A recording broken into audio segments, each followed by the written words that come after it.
Hey there, this is Jurgen Rasmussen. Welcome to the Provocative Hypnosis Vlog. Today I thought I would do a quick book review. Uh, it's this excellent book here called My Lie, A True Story of False Memory by Meredith Maran. Um, if you're curious about change work, hypnosis, psychology, or just human nature, I highly recommend that you get that book. In the past, I've made quite a few videos about the whole repressed memory epidemic and how the whole memory wars, the whole repressed memory epidemic of the 80s and the 90s is a great contender for the biggest mental health catastrophe of the last century.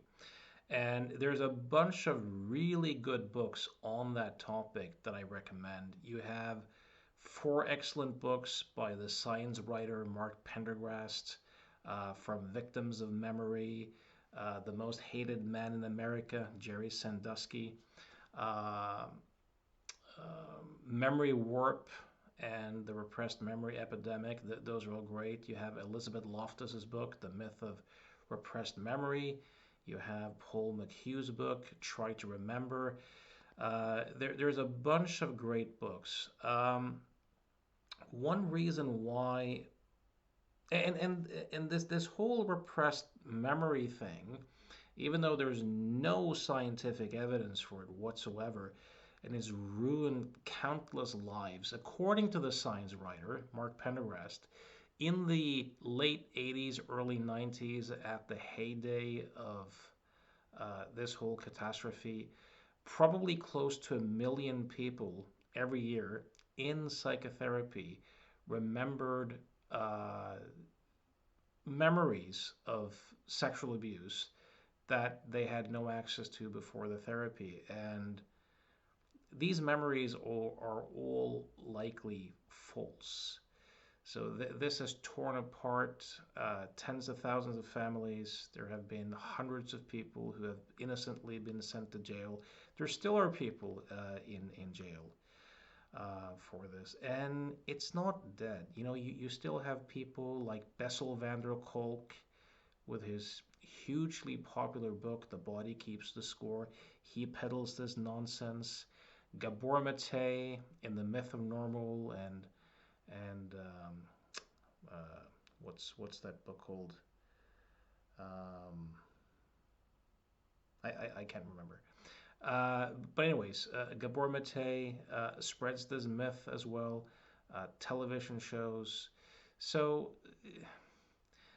this is still worth talking about, and it shows just how wrong psychotherapy can go when it's based upon erroneous beliefs and mass hysteria. So what I really like about this book, My Lie by Meredith Maran, I read it when it first came out, and I read it again and just recently. And what I really like about it is it's written from a patient's perspective. Uh, she's not a neuroscientist. She's not a psychologist. She's a person who had a difficult relationship to her own father. She was a hardcore feminist, so she had a lot of that man-hating, victimhood mentality. And add to that these neo-Freudian, often kind of feminist-oriented therapists who would sell the idea of repressed memories and abuse as a sort of um, cause for all sorts of ailments that people were struggling with. And what she does in this book is that she writes really well about how she was sucked into this belief system, and how she kind of came to believe falsely that her father had sexually abused her as a result of doing therapy and hanging out on planet incest, as she calls it in the book. And she also, of course, writes about her long journey of gradually beginning to doubt and then realizing that she had made the whole thing up and that the whole thing was false. There's interviews with other retractors, there's interview with other people who have gone through similar journeys. She interviews her own family members.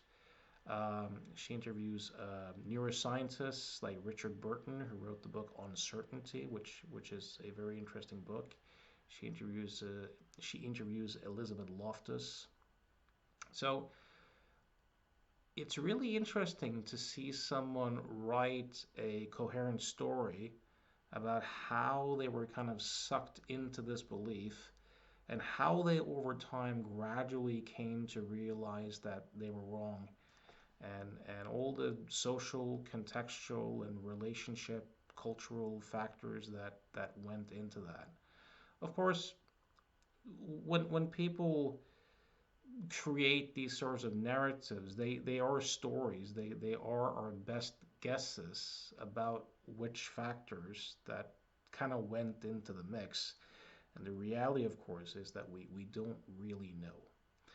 But as I said, really interesting book to read about how someone can delude themselves into an erroneous belief system, and how they can get out of it.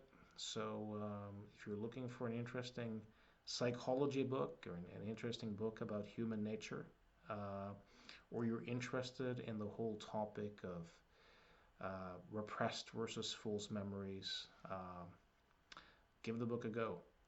So, having said that, if if these videos and my messages resonate with you, know that I see clients from all over the world online.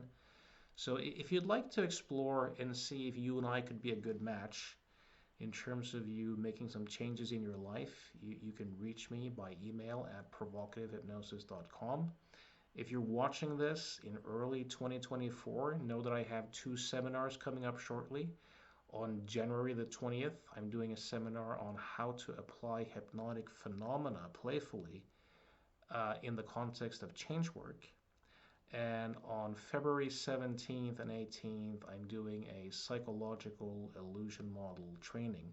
The psychological illusion model is the model that I use for the most part in my client work and that I also teach internationally.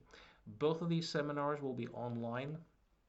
If you're curious, if you're interested, you can go to provocativehypnosis.com, check out the seminar page. You'll see links, you'll see information, and I really hope to see you there. So, as always, thanks for listening.